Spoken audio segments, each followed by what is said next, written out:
పేరు లక్ష్మి. వినాయక చవితికి ఉండ్రాలు చేయబోతున్నానండి. 2 సద్దులు ఉండ్రాలు చేసుకోవడానికి అన్నీ ఇక్కడ పెట్టుకున్నానండి. బియ్యం రవ్వ 1 గ్లాసు, జీలకర్ర 1 స్పూను, శనగపప్పు పచ్చెనగపప్పు 1 కప్పుడు, కొద్దిగా ఉప్పు. శనగపప్పు ముందుగానే 2 గంటల సేపు నానబెట్టుకున్నానండి. స్టవ్ వెలిగిస్తున్నానండి. నీళ్లు మరిగాక ఇప్పుడు శనగపప్పు జీలకర్ర వేసుకోవాలి. ఫస్ట్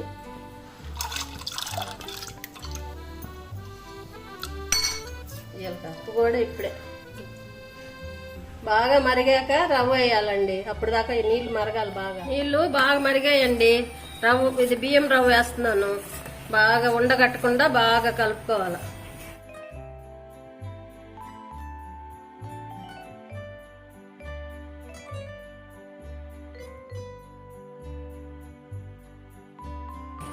మంట తగ్గించుకోవాలి. అయిపోవచ్చిందండి. ఇంకోసేపు ఒక 5 నిమిషాలు స్టవ్ మీద ఉంటే ఇంకా అయిపోయినట్టే. మూత పెట్టుకుందామండి కాసేపు 5 నిమిషాలు. అయిపోయిందండి. ఇంకా ఆఫ్ చేసుకోవడం స్టవ్.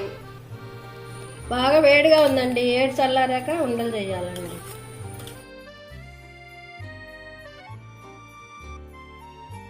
ఉండ్రాళ్ళు చేయడం అయిపోయిందండి. మా వీడియో నచ్చినట్టయితే లైక్ చేయండి, షేర్ చేయండి, సబ్స్క్రైబ్ చేయండి.